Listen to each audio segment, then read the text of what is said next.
ভারতের আকাশ সীমায় যোগ হতে যাচ্ছে এক শক্তিশালী নতুন সদস্য।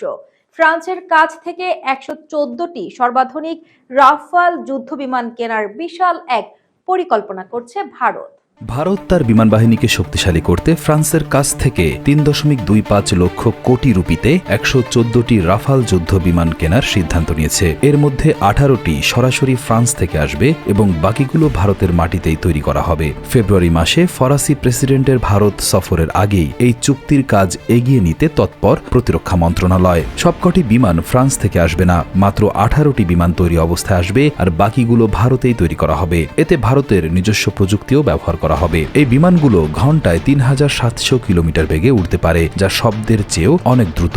এটি মাটির ৫০,০০০ ফুট উপর দিয়ে উঠতে পারে এবং একসাথে অনেকগুলো মিসাইল এবং ভারী অস্ত্র বহন করতে সক্ষম। ১১৪টির মধ্যে ৮৮টি বিমানে একজন এবং ২৬টিতে ২ জন করে পাইলট বসতে পারবেন।